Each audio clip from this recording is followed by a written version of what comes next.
नमस्कार। स्वागत है आप सभी का मुंगेरी लाल जीएस के प्लेटफॉर्म पर। तो हम बिहार शिक्षक भर्ती परीक्षा के लिए टीजीटी पीजीटी हिंदी की जो परीक्षा होनी है ये टेस्ट सीरीज का आयोजन कर रहे हैं। ये मॉक टेस्ट संख्या 2 है। तो बिना समय गवाए शुरू करते हैं टेस्ट की ये श्रृंखला। पहला प्रश्न आपके समक्ष उपस्थित है कि हिंदी साहित्य के इतिहास में आदिकाल के लिए आधार काल नाम किसने दिया? आदिकाल के लिए आधार काल नाम किसने दिया? विकल्प दिए गए हैं रमाशंकर शुक्ल रसाल, डॉक्टर मोहन अवस्थी, विश्वनाथ प्रसाद मिश्र और महावीर प्रसाद द्विवेदी। तो आदिकाल के नामकरण से यह प्रश्न है और आदिकाल को आधार काल की संज्ञा दी है डॉक्टर मोहन अवस्थी ने।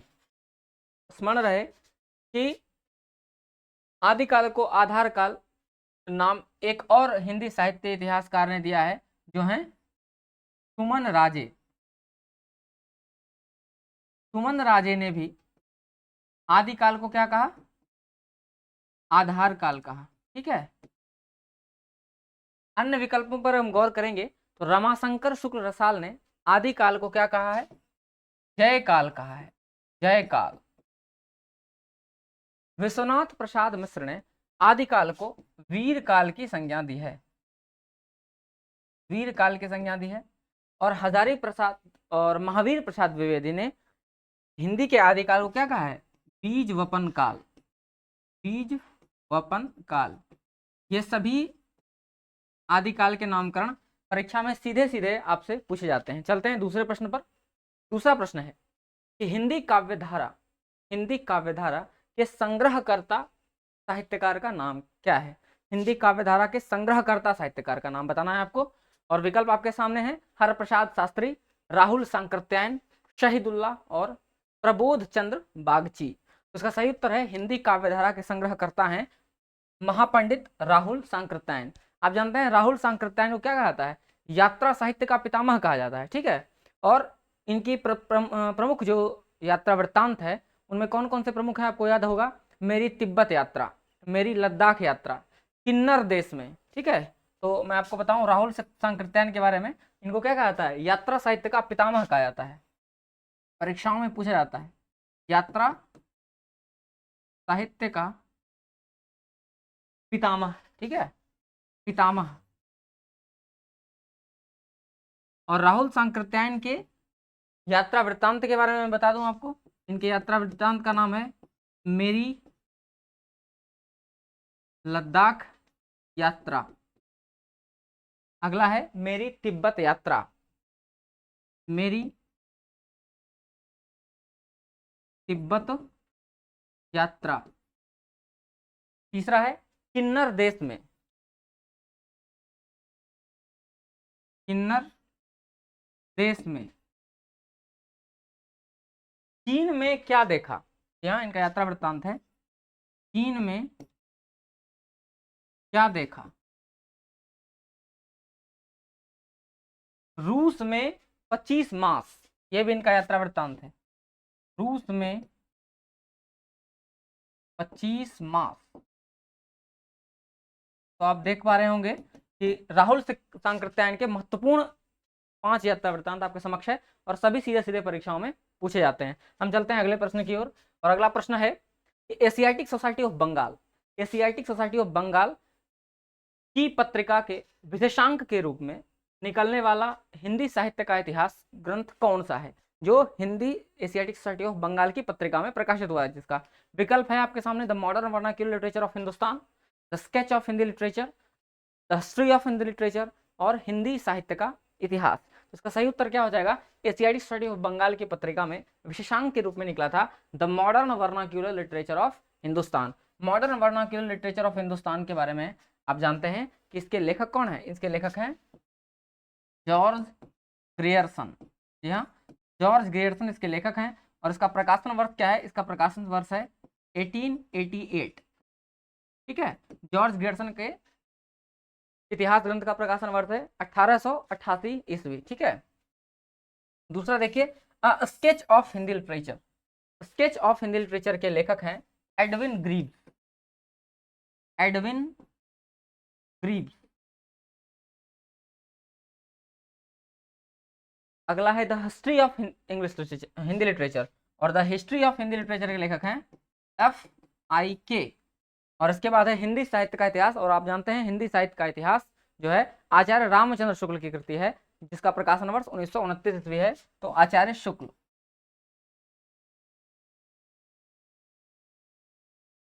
ठीक है, अगला प्रश्न है,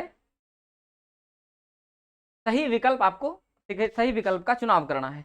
विकल्प ए है हिंदी साहित्य का दूसरा इतिहास बच्चन सिंह, हिंदी साहित्य 20वीं शताब्दी बाबू श्याम सुंदर दास, हिंदी साहित्य का इतिहास लक्ष्मी सागर वार्ष्णेय, और हिंदी साहित्य का आलोचनात्मक इतिहास राम कुमार वर्मा। तो इसमें जो असंगत विकल्प है वो उसका चुनाव करना है। तो आप जानते हैं हिंदी साहित्य 20वीं शताब्दी के लेखक कौन है? नंद दुलारे वाजपेयी। नंद दुलारे वाजपेयी। ठीक है, अच्छा, नंद दुलारे वाजपेयी की प्रमुख साहित्यिक कृतियां आप जानते हैं,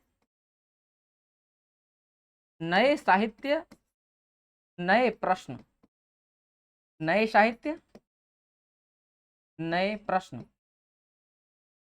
ये इनकी बहुत महत्वपूर्ण साहित्यिक कृति है। और हिंदी साहित्य 20वीं शताब्दी। अन्य रचनाओं में इनको महाकवि सूरदास, महाकवि सूरदास, जयशंकर प्रसाद, जयशंकर प्रसाद, कवि निराला, ये सब इनके महत्वपूर्ण रचनाएं हैं। कवि निराला, कवि सुमित्रानंदन पंत, कवि सुमित्रानंदन पंत, ये सब इनके महत्वपूर्ण साहित्यिक कृति हैं। तो चलते हैं हम अगले प्रश्न की ओर। आप याद रखेंगे हिंदी साहित्य 20वीं शताब्दी, नंद दुलारे वाजपेयी। ठीक है, अगला प्रश्न है आपके समक्ष, देखिए इसका उत्तर देना है, और बहुत आसान सा प्रश्न है कि आचार्य शुक्ल के अनुसार भक्ति काल की समय सीमा क्या है? आचार्य शुक्ल के अनुसार भक्ति काल की समय सीमा क्या है? विकल्प दिए हैं संवत 1050 से 1375 ईस्वी, संवत 1375 1700 ईस्वी, 1700 से 1900, और 1900 से अब तक। आप जानते हैं हिंदी साहित्य के काल विभाजन का सबसे सटीक जो प्रयास किया आचार्य शुक्ल ने किया, और दोहरी नामकरण की पद्धति भी इन्होंने अपनाई है। तो आप जानते हैं आदिकाल की समय सीमा क्या है? आदिकाल की समय सीमा है संवत 1050 से 1375, और आदिकाल को किस नाम से अभिहित किया उन्होंने? वीर गाथा काल नाम दिया आदिकाल को। ठीक है, फिर दूसरा है भक्ति काल। भक्ति काल की समय सीमा क्या है? 1375 से 1700 ईस्वी, और भक्ति काल पूर्व मध्य काल कहा इसको इन्होंने, पूर्व मध्य काल। ठीक है, भक्ति काल, रीति काल का समय इन्होंने बताया संवत 1700 से 1900 ईस्वी, तो उत्तर मध्य काल, उत्तर मध्य काल। और आधुनिक काल की समय सीमा इन्होंने बताई संवत 1900 से अब तक, या कहीं कहीं आपको संवत 1900 से 1984 आपको देखने को मिलता है। तो आधुनिक काल, ये सारे बिंदु परीक्षोपयोगी हैं। आधुनिक काल, और आधुनिक काल को आचार्य शुक्ल ने क्या कहा? गद्य काल। परीक्षाओं में बार बार पूछा जाता है। ठीक है, ध्यान रखेंगे कि आदिकाल को आचार्य रामचंद्र शुक्ल ने किस नाम से बताया? गद्य काल के नाम से बताया। ठीक है, हम बढ़ते हैं अपने अगले प्रश्न की ओर। आप देख पा रहे होंगे कि हम एक प्रश्न से लगभग 4-5 प्रश्नों का अभ्यास कर रहे हैं। तो 20 प्रश्न के सोल्यूशन तक आप लगभग 100 प्रश्नों का रिवीजन कर लेते हैं, और बड़े ही कम समय में। ठीक है, तो अगला प्रश्न देखिए, हिंदी भाषा का उद्गम एवं विकास। हिंदी भाषा का उद्गम विकास के लेखक कौन है? विकल्प दिए हैं डॉक्टर नगेंद्र, आचार्य शुक्ल, हजारी प्रसाद द्विवेदी, और उदय नारायण तिवारी। तो हिंदी भाषा का उद्गम और विकास के लेखक कौन है? उदय नारायण तिवारी। ठीक है, डॉक्टर नगेंद्र की बात करें तो इनकी सबसे प्रमुख जो कृति है वो है रस सिद्धांत। रस सिद्धांत। आचार्य रामचंद्र शुक्ल के साहित्य इतिहास ग्रंथ का नाम आप सभी परिचित हैं, हिंदी साहित्य का इतिहास, हिंदी साहित्य का इतिहास। और आपको इसका प्रकाशन वर्ष भी याद रखना है 1929 ईस्वी, 1929 ईस्वी। हजारी प्रसाद द्विवेदी के 3 महत्वपूर्ण इतिहास ग्रंथ हैं, हिंदी साहित्य की भूमिका, हिंदी साहित्य की भूमिका, हिंदी साहित्य का आदिकाल और हिंदी साहित्य का उद्भव और विकास। हिंदी साहित्य की भूमिका, हिंदी साहित्य की भूमिका, हिंदी साहित्य का आदिकाल और हिंदी साहित्य का उद्भव और विकास। और यहाँ देख रहे हैं क्या है, हिंदी भाषा का उद्गम और विकास। ठीक है, तो हिंदी साहित्य का उद्भव एवं विकास। ठीक है, हिंदी साहित्य की भूमिका का प्रकाशन वर्ष क्या है, 1940 ईस्वी, 1940। और इसका प्रकाशन वर्ष क्या है, 1952 ईस्वी। इन दोनों का प्रकाशन वर्ष है, तो याद रखेंगे आप। ठीक है, चलते हैं हम अपने अगले प्रश्न की ओर। अगला प्रश्न है कि मिस्र बंधुओं में कौन नहीं है। बहुत ही फेमस प्रश्न है ये, टीजीटी पीजीटी की परीक्षाओं में बार बार पूछा जाता है। ठीक है, मिस्र बंधु में कौन नहीं है। विकल्प दिए गए हैं, गणेश बिहारी मिश्र, श्याम बिहारी मिश्र, कृष्ण बिहारी मिश्र और सुखदेव बिहारी मिश्र। ठीक है, तो इसका उत्तर क्या हो जाएगा, आप जानते हैं मिस्र बंधुओं में कौन शामिल है, GSS। ठीक है, जी फॉर गणेश बिहारी मिश्र, श्याम बिहारी मिश्र और सुखदेव बिहारी मिश्र। ठीक है, ये तीनों मिस्र बंधुओं में आते हैं। ठीक है, ये तीनों आते हैं मिस्र बंधु में। तो हमारा विकल्प कौन सा हो जाएगा, विकल्प सी इसका सही उत्तर हो जाएगा। अच्छा, मिस्र बंधु के बारे में आप क्या क्या जानते हैं। मिस्र बंधुओं की जो कृति है, तो बहुत प्रसिद्ध कृति इनकी है। ठीक है, एक है हिंदी नवरत्न। ठीक है, हिंदी नवरत्न, और हिंदी नवरत्न का प्रकाशन वर्ष है 1910 ईस्वी। और बहुत ही महत्वपूर्ण है ये पुस्तक। पूछा जाता है परीक्षाओं में कि हिंदी नवरत्न के लेखक कौन है, तो मिस्र बंधु। ठीक है, और दूसरा इनका सबसे जो प्रसिद्ध है मिस्र बंधु का, मिस्र बंधु विनोद, मिस्र बंधु विनोद। और मिस्र बंधु विनोद में आप जानते हैं लगभग 5000 कवियों का वर्णन उन्होंने किया है। तो और स्पेसिफिक अगर बात करें तो 4591। ठीक है, कभी कभी परीक्षाओं में सटीक नंबर ही पूछे जाते हैं, तो आप ध्यान रखेंगे। ऐसे परीक्षा में आपको मिलेगा लगभग 5000 कवियों का वर्णन किया है इन्होंने, मिस्र बंधुओं ने। ठीक है, मिस्र बंधु की पुस्तक है मिस्र बंधु विनोद। आप जानते हैं इसका प्रकाशन 4 भागों में हुआ। प्रथम तीन का प्रकाशन हुआ 1913 ईस्वी, और दूसरे का प्रकाशन हुआ 1934 1934 ईस्वी। प्रथम 3 भाग का प्रकाशन कब हुआ, 1913 ईस्वी, और चौथे भाग का प्रकाशन इसका हुआ 1934 ईस्वी। मिस्र बंधु के बारे में ये सारी जानकारी बहुत महत्वपूर्ण है। हम बढ़ते हैं अगले प्रश्न की ओर। अगला प्रश्न है हमारा कि हिंदी गद्य के उद्भव काल में संस्कृतनिष्ठ हिंदी का पक्ष किसने लिया। ध्यान देंगे, यहाँ क्या लिखा हुआ है, संस्कृतनिष्ठ हिंदी। ठीक है, का पक्ष किसने लिया। हिंदी का गद्य का जब उद्भव हो रहा था, विकल्प दिए गए हैं, राष्ट्रीय प्रसाद सितारे हिंद, ईश्वर चंद्र विद्यासागर, गंगा प्रसाद शुक्ल और राजा लक्ष्मण सिंह। तो संस्कृतनिष्ठ हिंदी का पक्ष लिया था राजा लक्ष्मण सिंह ने। अगला प्रश्न है, आचार्य शुक्ल द्वारा रचित हिंदी साहित्य का इतिहास का प्रकाशन वर्ष है। मैं आपको बार बार कह रहा हूं कि आचार्य रामचंद्र शुक्ल से संबंधित प्रश्न, अधिकतम प्रश्न पूछे जाते हैं, और इनके इतिहास ग्रंथ जो इनका एक है, इससे संबंधित कोई ना कोई प्रश्न परीक्षा में आपको रहता है। तो हिंदी साहित्य का प्रकाशन वर्ष क्या है, साहित्य के इतिहास का प्रकाशन वर्ष है 1929 ईस्वी। आप जानते हैं नागरी प्रचारणी सभा, नागरी प्रचारणी सभा के आचार्य रामचंद्र शुक्ल की पुस्तक जो है नागरी प्रचारणी सभा के हिंदी शब्द सागर की भूमिका में, हिंदी शब्द नागरी प्रचारणी द्वारा प्रकाशित हिंदी शब्द सागर की भूमिका में हिंदी साहित्य के विकास के नाम से यह प्रकाशित हुआ। हिंदी, यही पूछा जाता है परीक्षा में, हिंदी साहित्य का विकास। और बाद में इसी के परिमार्जित रूप को लेकर हम आए, जिसका शीर्षक क्या हुआ, हिंदी साहित्य का इतिहास। ठीक है, इसको हम याद रखेंगे, प्रकाशन वर्ष 1929 ईस्वी।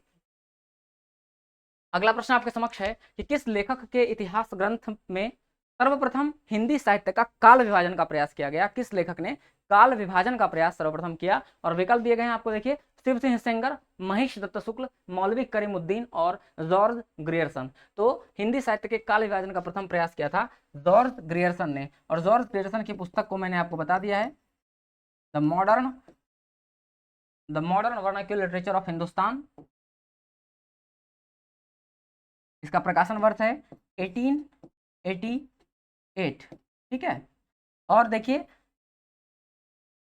जॉर्ज ग्रियर्सन के modern vernacular literature of Hindustan का हिंदी अनुवाद किया किसने? किशोरी लाल गुप्त ने। किशोरी लाल गुप्त ने जॉर्ज ग्रियर्सन की पुस्तक का अनुवाद किया। और किस नाम से किया?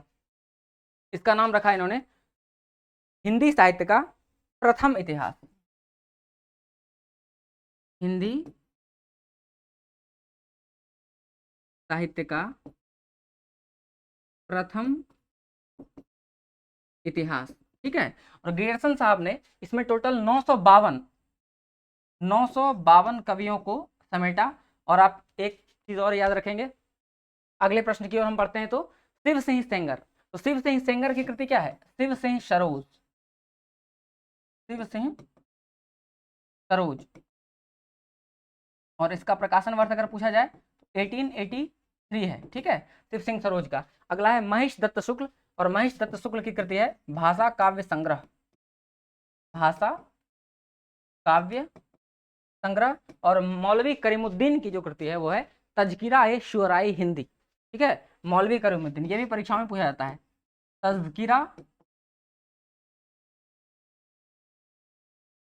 तज़किरा ए शुअराई हिंदी,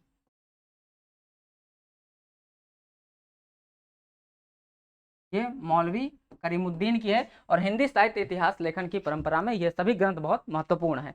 अगले प्रश्न पर हम बढ़ते हैं। और 12वां प्रश्न आपके समक्ष है कि साहित्य जो है जन समूह के हृदय का विकास है। साहित्य जन समूह के हृदय का विकास है, ये कथन किसका है? विकल्प दिए गए हैं भारतेंदु हरिश्चंद्र, बालकृष्ण भट्ट, महावीर प्रसाद द्विवेदी और हजारी प्रसाद द्विवेदी। तो साहित्य जन समूह के हृदय का विकास है, ये कथन है बालकृष्ण भट्ट जी का, ठीक है। बालकृष्ण भट्ट जी के बारे में आप जानिए कि ये भारतेंदु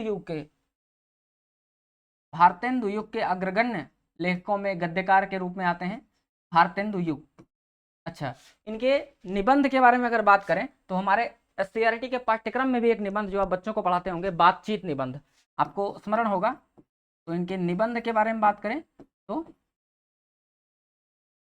बातचीत इनका एक प्रमुख निबंध है, ठीक है। और बालकृष्ण भट्ट की रचनाओं की अगर हम बात करेंगे तो बालकृष्ण भट्ट की रचनाओं में प्रमुख जो है वो है 100 सुजान एक अजान, ठीक है। इनका एक और निबंध याद रखिए, 100 अजान एक सुजान। ये बहुत महत्वपूर्ण कृति है बालकृष्ण भट्ट की, ठीक है। हम बढ़ते हैं अगले प्रश्न की ओर। अगला प्रश्न है कि इनमें से काशी नागरी प्रचारणी सभा के संस्थापकों में नहीं है, ठीक है। कौन नहीं है काशी नागरी प्रचारणी सभा के संस्थापकों में? विकल्प दिए गए हैं बाबू श्याम सुंदर दास, ठाकुर शिव कुमार सिंह, राम नारायण मिश्र और रामचंद्र शुक्ल। तो इसका सही उत्तर होगा विकल्प डी। तो काशी नागरी प्रचारिणी की स्थापना कब हुई? इसकी स्थापना हुई है 1893 ईस्वी में, ठीक है, 1839। और कहां पर हुआ? काशी बनारस, ठीक है। और आप जानते हैं इसके संस्थापकों में इसका कोड क्या है? आरएसएस, ठीक है। आरएसएस फॉर राम नारायण मिश्र, श्याम सुंदर और शिव कुमार सिंह, ठीक है। और इनके प्रथम सभापति जो थे वो थे राधा कृष्ण दास। यही पूछा जाता है कि इसके प्रथम सभापति कौन है? तो राधा कृष्ण दास इसके प्रथम सभापति हैं, ठीक है। तो चलते हैं अगले प्रश्न की ओर। अगला प्रश्न आपके समक्ष उपस्थित है कि हिंदी साहित्य का इतिहास ग्रंथ, हिंदी साहित्य का विमर्श, ध्यान से रखेंगे, हिंदी साहित्य का विमर्श के लेखक कौन है? और आपके समक्ष विकल्प हैं सूर्यकांत शास्त्री, पद्मलाल, पन्नालाल, नलिन विलोचन शर्मा और सुमन राजे। ठीक है, तो हिंदी साहित्य विमर्श के लेखक हैं पद्मलाल, पन्नालाल। ठीक है, सूर्यकांत शास्त्री के साहित्य इतिहास ग्रंथ का नाम है हिंदी साहित्य का विवेचनात्मक इतिहास। ठीक है, सूर्यकांत शास्त्री के इतिहास ग्रंथ का नाम क्या है? हिंदी साहित्य का विवेचनात्मक इतिहास, विवेचनात्मक इतिहास। और आचार्य राम कुमार वर्मा का क्या है? हिंदी साहित्य का आलोचनात्मक इतिहास। और सूर्यकांत शास्त्री का क्या है? हिंदी साहित्य का विवेचनात्मक इतिहास। ठीक है, इसको याद रखेंगे। अगला है नलिन विलोचन शर्मा, साहित्य का इतिहास दर्शन, बहुत प्रसिद्ध कृति और बार बार परीक्षाओं में पूछा जाता है। साहित्य का इतिहास दर्शन। और अगला प्रश्न है सुमन राजे, सुमन राजे की कृति है हिंदी साहित्य का आधा इतिहास, हिंदी साहित्य का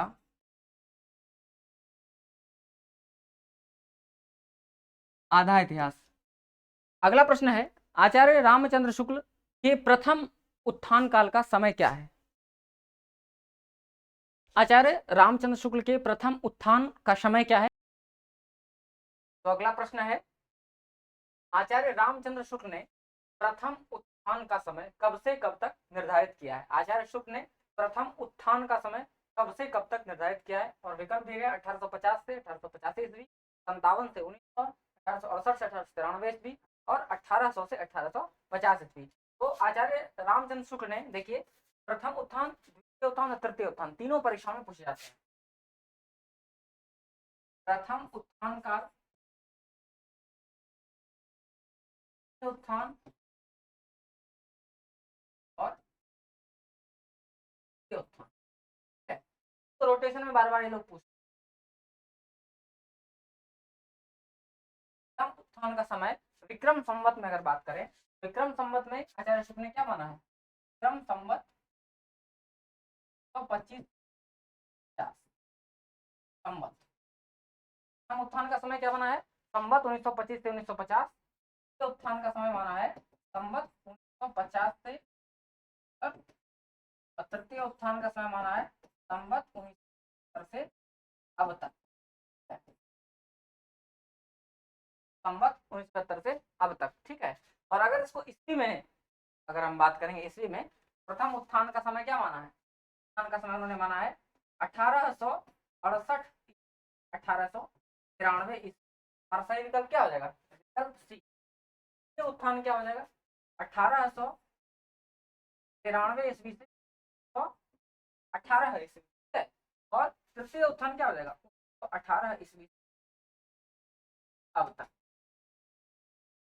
हो गया आपको, और ये हो गया क्रम संवत में। हम चलते हैं अपने अगले प्रश्न की। अगला प्रश्न है अधिकांश साहित्य इतिहासकारों के अनुसार हिंदी के प्रथम कवि कौन है? देखिए, बहुत ही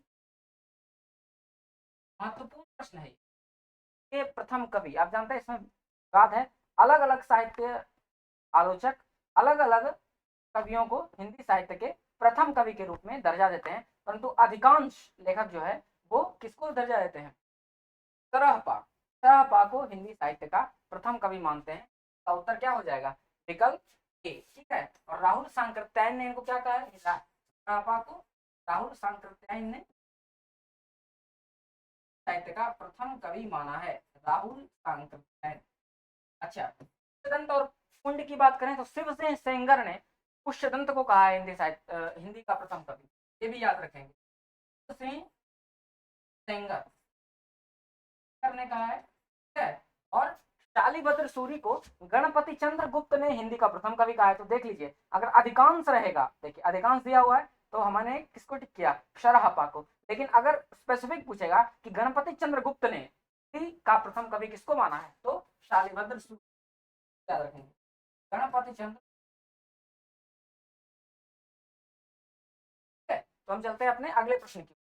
हमारा है 17वां प्रश्न है हिंदी शब्दानुशासन के लेखक कौन है? हिंदी शब्दानुशासन, ध्यान से देखें, शब्दानुशासन विकल्प दिए गए हेमचंद्र, कामता प्रसाद गुरु, इंद्र वर्मा और किशोरी दास वाजपेयी। का सही उत्तर क्या हो जाएगा? किशोरी दास वाजपेयी। क्या देखिए, यहाँ पर हिंदी शब्दानुशासन है, और हेमचंद की कृति आप जानते हैं क्या है? शब्दानुशासन। शब्दानुशासन परीक्षा में इन को ध्यान देना पड़ता है, ठीक है। और अगला देखिए, कामता प्रसाद गुरु का हिंदी व्याकरण, बहुत प्रसिद्ध कृति है, आप सबने बहुत पढ़ी भी होगी। व्याकरण रचना है व्याकरण। और धीरेन्द्र वर्मा की एक प्रसिद्ध कृति है ब्रज भाषा व्याकरण, ये भी परीक्षा में पूछा जाता है। ब्रज भाषा व्याकरण, ब्रज भाषा व्याकरण। हम चलते हैं अगले प्रश्न की ओर। 18वां प्रश्न है कि अपभ्रंश को सर्वप्रथम पुरानी हिंदी किसने कहा? ठीक है, अपभ्रंश को किसने कहा? पुरानी हिंदी है। और विकल्प दिए हैं ग्रियर्सन, राहुल सांकृत्यायन, आचार्य शुक्ल और गुलेरी जी। का सही उत्तर हो जाएगा यहाँ चंद्रधर्म शर्मा गुलेरी ने अपभ्रंश को क्या नाम दिया? पुरानी हिंदी। अच्छा, गुलेरी जी के बारे में आप जानते हैं? प्रसिद्ध कहानी, इन सुप्रसिद्ध कहानियों के बारे में आप जानते हैं? का नाम आप हमेशा स्मरण रखिए। सू का काटा, सुखमय जीवन और उसने कहा था।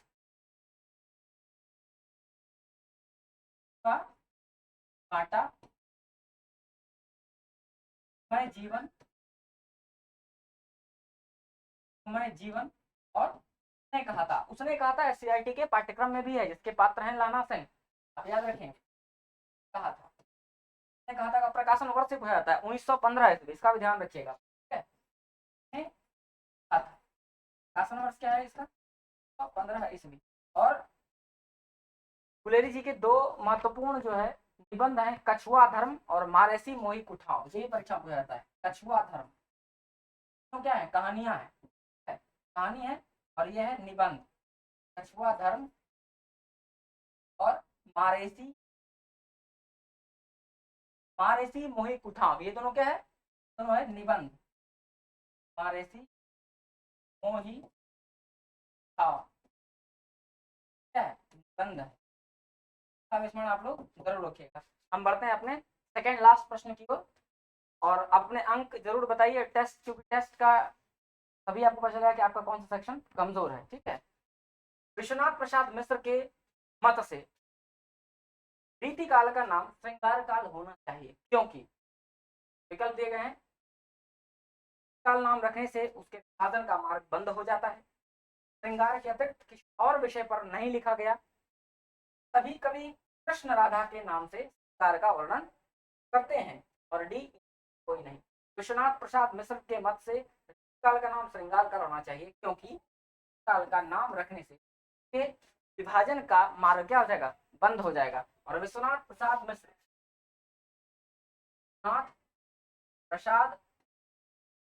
मिश्र की जो है साहित्य इतिहास ग्रंथ का आप नाम जानते हैं? हिंदी साहित्य का अतीत, बहुत महत्वपूर्ण इतिहास ग्रंथ है विश्वनाथ प्रसाद मिश्र का, हिंदी साहित्य का अतीत, याद रखेंगे।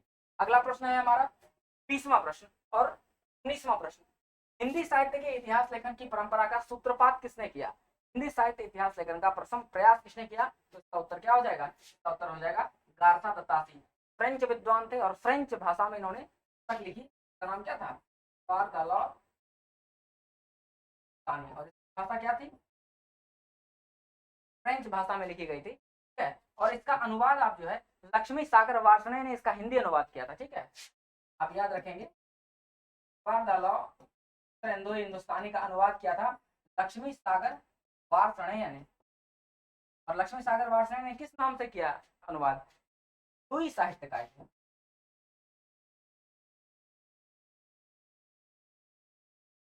साहित्य का।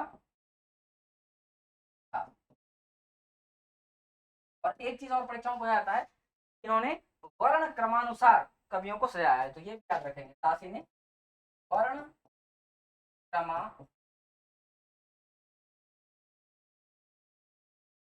अंतिम प्रश्न आपके लिए है, आप इसका उत्तर और अपने अंक हमारे साथ साझा करिए। निम्नलिखित में से किसने हिंदी साहित्य के इतिहास ग्रंथ की रचना नहीं की? ठीक है, साहित्य इतिहास ग्रंथ नहीं लिखा है। कल देंगे राम कुमार वर्मा, हजारी प्रसाद द्विवेदी, लक्ष्मी सागर वार्ष्णेय और डॉक्टर नगेंद्र। तो इस प्रश्न का उत्तर और अपने अंक हमारे साथ जरूर साझा करिए। मॉक टेस्ट लगातार चलता रहेगा। आज के लिए इतना ही, धन्यवाद।